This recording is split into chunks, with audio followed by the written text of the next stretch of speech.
Hello, I am Pastor Emily, and this is another episode of our Intergenerational Bible Study. So we are here in person as a small group, and we are recording this so that anybody else who wants to join in can. The reading we are going to be focusing on today is Matthew chapter 5, verses 1 through 12, what we know as the Beatitudes. When Jesus saw the crowds, he went up the mountain, and after he sat down, his disciples came to him. Then he began to speak and taught them, saying, "Blessed are the poor in spirit, for theirs is the kingdom of heaven. Blessed are those who mourn, for they will be comforted. Blessed are the meek, for they will inherit the earth. Blessed are those who hunger and thirst for righteousness, for they will be filled. Blessed are the merciful, for they will receive mercy. Blessed are the pure in heart, for they will see God. Blessed are the peacemakers, for they will be called children of God.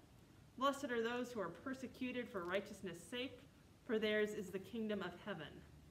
Blessed are you when people revile you and persecute you and utter all kinds of evil against you falsely on my account. Rejoice and be glad, for your reward is great in heaven. For in the same way they persecuted the prophets who were before you." The word of the Lord. Thanks be to God. Now I'm just going to turn this to Stephanie into her workplace. I don't know, does that work? It basically just kind of gets the table. Yep, that should work. Okay, well, after the reading, I was inspired to create a heart, and I think the heart is a very universal symbol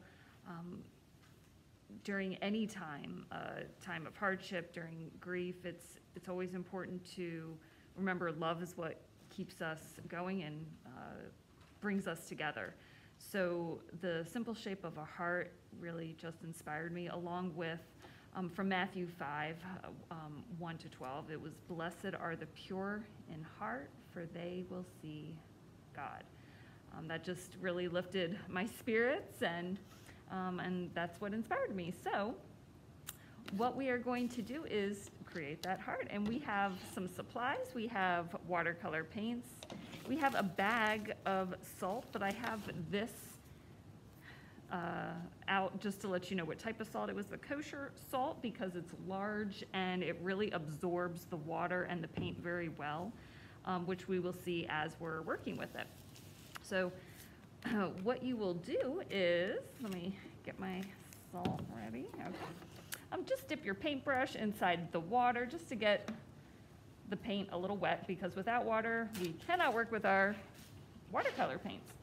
And just outline the shape of a heart. I have chosen to use both sides of the book. However, if you want to use just one page, you're more than welcome to do so. I've noticed with the projects I like to use both pages. I like, I guess, large paintings and artwork. So now that I have a rough outline of my heart, I'm now going to paint inside of it. And I'm going to bring over my paper towel so I can use that for dabbing if I have any paint and water that's just too much on the brush. I can just dab it a little bit on the paper towel. So I'm going to dip my paintbrush in the water and back into the paint. I'm going to start with blue, and I chose the cool colors, the greens, blues, purples, but you can choose warm colors, yellow, orange, red. You can do complementary colors, orange, blue, red, blue, all the good stuff. So we're going to paint. And I am moving pretty quickly. However, I'm just going to stay in a small area. You're going to want to have a lot of paint and a lot of water. As you can tell, I keep moving back and forth pretty quickly from my water to my paint, making sure, though, that I stay in a small area. I'm just going to add a little bit more water to my paint. Then I'm going to quickly sprinkle some salt directly onto my paint. I'm going to leave it there. Actually, I'm going to leave it there the entire time that I'm working. And what that will do over time is soak up the water. It's going to soak up the paint. and it's almost going to have a firework effect to it. So it's going to bring a lot of texture to our painting. So I'm just going to now throw in some purple and a little bit of water. You want, I'm going to say 50-50. 50% water, 50% paint. And that's really going to allow the salt to do its job. So again, the trick is to work fast and to work in a small area. If you just want to use one color throughout your entire heart, that'll still look just as beautiful.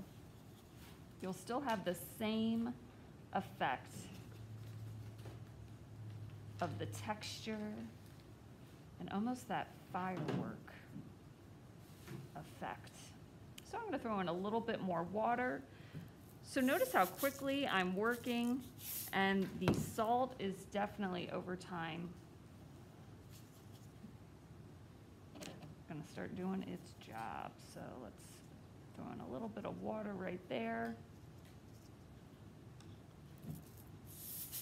And our last bit of salt. Now, if you look over it and you realize, oh, well, maybe I'd like to see my paint spread out a little bit more so it's not so, the color isn't so blocky. It doesn't have a block effect to it. You can paint right over that again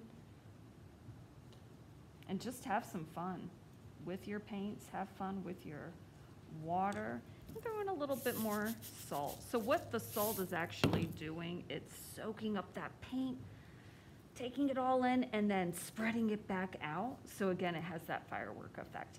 You're going to probably let this dry a few hours, and then once it's dry, that's when you can slowly, I'm actually show you because I still have a little bit of salt on my paper.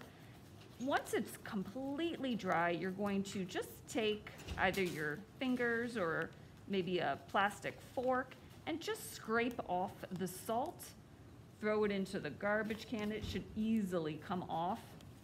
And then the detail that you see is just a beautiful textured effect from the combination of the salt and the paint. Then once you've let it dry, you can actually put your reading actually on the heart if you would like, or you can put it around it. You can even circle it around the heart. Ooh, I should have done that now that I think about it. So just again, have fun, work quick, stay in one area, and in the end you have yourself a beautiful masterpiece. So have so much fun creating. Bye.